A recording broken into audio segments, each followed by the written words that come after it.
Kasi po, may time po na ano, yung nangyari po sa akin, gusto ko na pong, para pong magbigti po gano'n. Mm. Kasi hindi ko na po kaya kasi po ano, sobrang sakit po sa yung parang, ano po, time po na, ano, yung pagdating ko po sa bahay, tapos bigla po may nagsabi sa akin kung ano pong nangyari sa akin gano'n. Mm. Siyempre po, sinabi ko po yung totoo kasi ayaw ko magsinungaling. Opo. Sinabi ko po yun. Tapos, nung, So, ibig sabihin hanggang ngayon bumabalik-balik pa rin yung problema mong yun, no? opo, May tanong lang ako sa'yo, Jasmine, para mawala na yung problema mo, mawala na yung sakit sa dibdib. Kasi ilang beses na rin nating napag-usapan yan. Pero ngayon, iba yung usapan natin. Parang nai-open mo ulit yung problema na yan. Sa iyong palagay, Jasmine, ano ang gusto mong gawin ng pamilya mo or anong gusto mong gawin namin para makalimutan mo na yung problemang iyon, para makamove on ka na? Ano yung sa tingin mo ang pinaka gusto mong gawin namin, gawin ng pamilya mo para malimutan mo na yung problema na yun? ano po, simple lang po yun. Maraming salamat po kasi natutulungan niyo po kami kahit malayo po yung bahay namin. Maraming salamat din po doon sa cellphone na binigay niyo, tas dyan po sa Bigit tsaka sa Kaldero po. Papasalamat po ako kasi marami po kayong natutulungang mga tao. Yun lang po. Gaano nyo kamahal? Kasi sa nakita ko, parang sa edad ninyong yan, parang napaka-importante sa inyo na ipag-celebrate yung kapatid ninyo. Lalo na sa'yo. Gaano mo kamahal yung mga kapatid mo? Ano po? 100% po nakamahal ko sila. Mas inuuna ko pa nga po sila kaysa po sa sarili ko. Mas pag hindi po sila sumusunod sa mga utos ko po, minsan po papagalitan ko po sila, tsaka minsan po hayaan ko lang po kung ano po yung gusto nilang gawin. Tas lagi po kami magkatabi sa higaan para po pag yung parang maghiwalay-walay po kami. Siyempre, sa hirap ng buhay, may mga time na may gusto yung mga kapatid nyo, lalo na at ikaw panganay. Most of the time, sa hirap ng buhay, may mga bagay na gusto ng kapatid ninyo, pero hindi maibigay ng nanay nyo. Tapos nag-iiyak yung kapatid mo. Ano ang nararamdaman ni Jessica? Ano po, parang sa tingin ko po once na gano'n yung gano'n yung sinasabi ng kapatid ko, ma gusto ko yan. Kasi wala pong maibili si mama ko. Sabihin ko na lang po na, tsaka susunod na lang ako po na, kunyari, itong ngayong linggo po, sa susunod na lang tayo bibili pag may pera na ako. Yun, parang ako na po yung mismo magbibigay sa kanila. Pero anong nararamdaman mo? Ano po, Siyempre. parang masakit din po kasi, yung parang, hindi nila nararanasan yung mga bagay na gustong-gusto po nilang bilhin. Masakit po pag ganun. Pero ikaw nung bata, maliit ka, nararanasan mo rin ba yon? Opo, naranasan ko po yun. Ano naranasan mo yung hindi maibigay yung gusto mo? Hindi po, yung parang yung pagpupunta po kami ni mama sa bayan. Papabili lang po ako ng tsinelas, bibilan niya po ako, parang sabi ko, parang gusto ko rin pong makabawi sa mga kapatid ko. Parang ako na lang po bibili. Kaya lang, sa hirap ng buhay, ano nangyayari? Hindi basta-basta na ibigay ni nanay, ni tatay nyo. Wala po.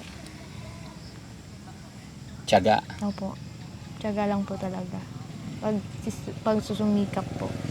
Teka lang po sir, pasok po muna tayo sa loob kasi medyo madilim tsaka malamok na rin po. Oo, sige. Po, Okay. ipat na po Tara, lang. pasok tayo guys. Pakibuhat yung ano.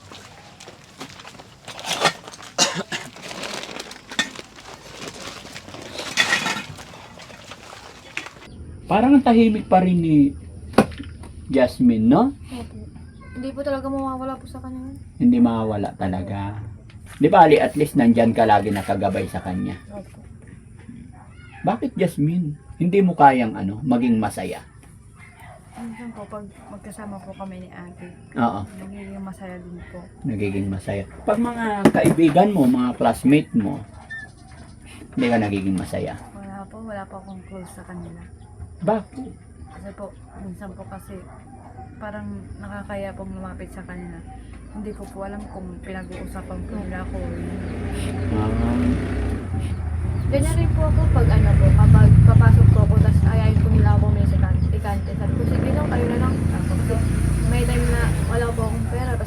posible, tapos ako hindi po. Pero hindi po ako naiinggit. So parang minsan nahihiya kayong makihalubilo, lalo na pag sa merienda time. Kasi may pera sila, kayo wala. Opo. Pero kung may pera sana, pwede rin makijamming, no? Opo. Pero sana makijamming pa rin kayo. Alam nyo, hindi naman siguro lahat ng classmate ninyo is ganun ang isip. Maintindihan naman nila kayo. Alam naman nila na mahirap lang kayo, kaya swerte kung may manlibre, kung wala, at least nandyan kayo. So paano yun? Dito ka lang talaga nakikipagkaibigan sa ate mo. Minsan po, kapag nasa bahay po ako, nag-aano lang po ako, naglilinis na lang po ng bahay. Tsaka nag-aalaga po ng mga kapatid ko. Minsan po, pag wala pa kami, minsan po wala kami makain. Andito lang po ako sa bahay, tapos minsan po nagkatrabaho po sa bukid, sibuyasan po. Yun lang lagi libangan mo. Opo. Kaya nangingitim ka. Laban lang. Laban lang po talaga para po sa pangarap. Dahil gusto ko rin pong makapagtapos po talaga ng pag-aaral. Gusto ko rin po makatulong kay mama at papa. Si Jasmine pala, ano yung gusto mong kunin pag ano? Maging police po. Maging pulis nga pala. Ano? Kaya nga po pag time na magkasama po kami dito sa bahay. Tapos wala po sila papa.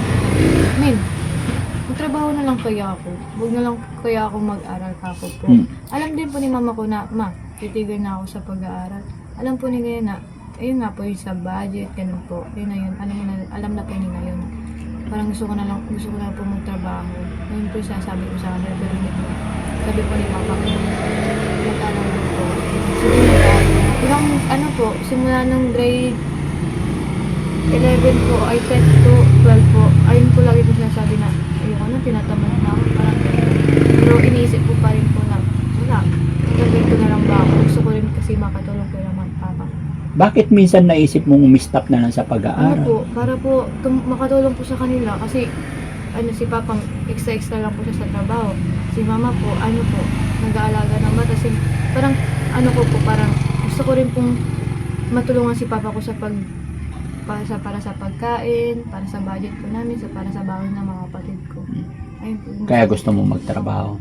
Pero pag nagtrabaho ka na hindi mo natapos yung pag-aaral mo, so possible, magiging ganun ulit ang buhay. Parang, yun nga po nasa isip ko. Paano kaya pag di ako tapos ng pag-aaral? Ganito rin ba ulit yung maranasan ko? Yung pag-asawa ko, parang babalik rin po ulit sa ganun. Sabi ko, tutuloy ko na lang pa ako po. Parang nagsisisi po ako pag hindi po ako nag-aral. Oo. Tama. Kasi pag nag-stop ka ng pag-aaral, ang magiging kasunod yan, baka mag-asawa ka na ulit. Di ba? So sayang. At pag napag-asawa ka na, hindi mo na mababawi. Kung sakaling gustuin mo mag-aral ulit, mahirap na kasi sunod nun magkakaroon ka na ng anak. Okay. Diba? Tapos si Jasmine naman. May mga nagsasabi mo sa akin na kung tumigil na lang po ako sa pag-aaral. Pero para po sa akin, parang ayaw ko po tumigil sa pag-aaral kasi po mas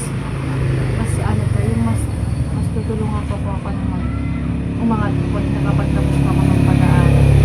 Tutulungan po yung mga pamilya ko na makakatapos sa hirap ng buhay, makapagpatayin po ng mga malaking bahay. Saka yung nakaraan po na minsan po may nanghihingi po sa akin yung kapatid ko na pera. Kasi wala akong mabigay. Pero po naaawa po ko sa kanila kasi wala po akong mabigay.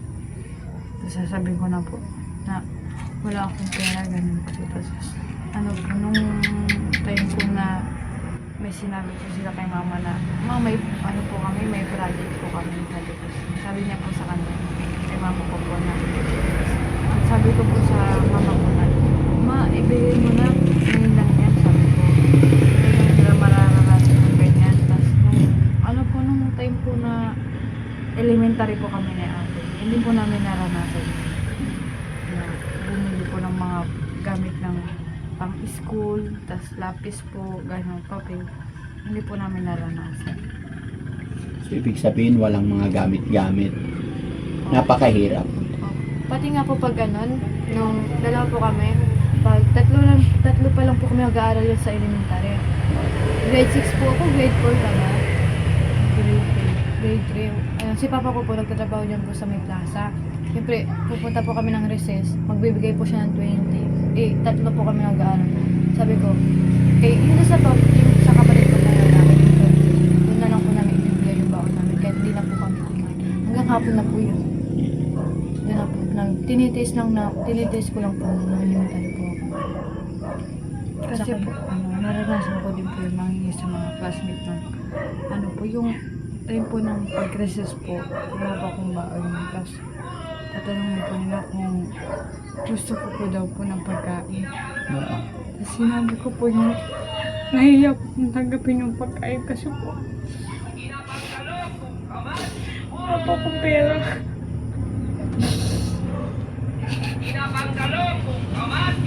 Tapos yung binigyan po nila ako para po kung yung nakasaya po tanggapin na.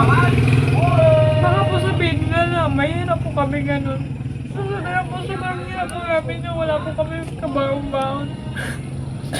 Mas kapeso po nun, nung elementary po kami. Kaya yung ginagawa po namin nung elementary po kami, wala po, naglalaro na po kami sa mga laruan ng elementary. Hindi po namin naranasan yung magkaroon po ng baon. Hindi po namin naranasan yun. Tapos yung time po na yung pumunta po kami sa mga kamag-anak po namin na humingi po ng pera. Tapos nung time po na nagpadala po si mama ko, yung baon po namin, tig-2 lang po. Kumagkalam yung pesa po namin, tig-5 piso. Nagtaka po kami nun kasi po, nung yung pinadala po ng mga magulang po namin, yung nasa Maynila po sila, tapos naiwan po kami dito. Yung pinadala po ni naiwan 5 po. Tapos hindi po namin alam, bigla pong nawala yung 500. Tapos nagkulang pa po dun sa 1K na natira. Tapos yung baon po namin tig-2. Naranasan po namin yung hirap ng buhay. Anong naramdaman mo nung 2 yung baon mo na tapos sa Masarap po sa namin po na ba't ganun po yung baon namin? 2 na po, samantalang din sa mga pizza namin, bigay 5 piso. So alam nyo mga anak, alam nyo, yung mga ganong pangyayari ay parang gawin na lang nating inspirasyon sa mga nangyari na yon ay dapat mas maging matatag kayo. No? Lagi nyong iisipin na hindi porkit napagdaanan ninyo yung mga ganon ganon na ang buhay ninyo. Kumbaga dapat mas maging matatag pa kayo. No? Kasi po, may time po na yung nangyari po sa akin, gusto ko na pong para pong magbigti po gano'n. Mm-hmm. Kasi hindi ko na po kaya kasi po sobrang sakit po sa yung parang time po na yung pagdating ko po sa bahay. Tapos bigla pong may nagsabi sa akin kung ano pong nangyari sa akin gano'n. Siyempre po sinabi ko po yung totoo kasi ayaw ko magsinungaling. Opo. Sinabi ko po yun. Tapos nung tapos po yun, pumunta po kami ng munisipyo. Tapos ayun po yung doon na po na kami nagpaano ng kaso po. So ibig sabihin hanggang ngayon bumabalik-balik pa rin yung problema mong yun, no? Opo. May tanong lang ako sa'yo, Jasmine, para mawala na yung problema mo, mawala na yung sakit sa dibdib. Kasi ilang beses na rin nating napag-usapan yan. Pero ngayon, iba yung usapan natin. Parang nai-open mo ulit yung problema na yan. Sa iyong palagay, Jasmine, ano ang gusto mong gawin ng pamilya mo or anong gusto mong gawin namin para makalimutan mo na yung problemang iyon, para makamove on ka na? Ano yung sa tingin mo ang pinaka gusto mong gawin gawin ng pamilya mo para malimutan mo na yung problema na yun? Simple lang po yung gusto kong gawin. Yung makapag-banding po kami sa labas. Ayun po yung pinapangarap po na makapag-banding kami sa labas. Kasi kahit kailan po hindi ko namin Gusto mong makapag-banding kayo ng pamilya mo. Nanay, tatay mo. Saan? Saan mo gusto? Kahit sa ano lang po, yung kumain po sa labas, kahit Jollibee lang po. Gusto mong lumabas kayo ng pamilya mo. Ako kasi hindi po namin nararanasan yung kumain po sa labas. Okay. Pag nagawa natin yun, magiging masaya ka na. Kakain sa Jollibee. Opo. Sige. No? May iyak ako guys. May iyak ako or matatawa ako. Sorry. Kasi napaka-simple. Simpleng kilingan ng bata. Narinig niyo po? Gusto lang daw niyang majamming yung nanay, tatay niya, mga kapatid niya na mailabas yung kanyang pamilya. Kahit sa Jollibee lang daw dahil hindi pa nangyari. So yan ang gusto mo. Bukod sa pagkain sa Jollibee, ano pang gusto mo? Yung ano po kami sa labas, yung makapag-banding po yung ano po. Mapaglaro. Sige, no? Napakasimple lang anak. Napakadaling solusyonan yung problema mo. Hayaan mo. Magsiset tayo ng araw. Gagawa tayo ng paraan pag wala kayong pasok para sa ganun ay makalimutan mo na lahat ng problema mo. Ha? Okay. Laban lang. Maliit lang na problema yan. Okay? Huwag ka na umiyak. Gusto kong maging masaya ka. Gusto kong makalimutan mo na yung problema mo. Okay? Alam ko nandyan ang ate mo na hindi ka niya kakalimutan. Ay, hindi ka niya pababayaan. Ha? Umiiyak na rin si Jessica. Ano pala po sinabi niya na yung nung parang hindi po namin naranasan na kumain sa labas, yung kasama po yung magulang namin. Ayun po yung ano ko sa kanya na hindi po talaga namin naranasan. Yes, naintindihan ko dahil sa hirap ng buhay. Sa bahay nyo pa lang, unang punta ko pa lang dito, nakita at naramdaman ko na yung hirap ng buhay. Kaya kahit hindi nyo explain sa akin, naiintindihan ko na po. Ha? Sige, wag po kayong mag-alala.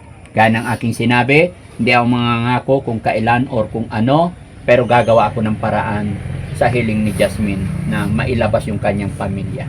Okay? Hindi na ako masyadong magtatagal kasi gagabihin na rin kami, malayo pa yung uuwian ko, ano? So yun, mga kababayan, mga kabarangay, muli po ako'y magpapasalamat sa inyong lahat. At ito, nagugulat po ako sa problema, sa hiling ni Jasmine. Kaya mga kababayan, mga kabarangay, sa mga makakapanood ng video ito, pakishare po yung video.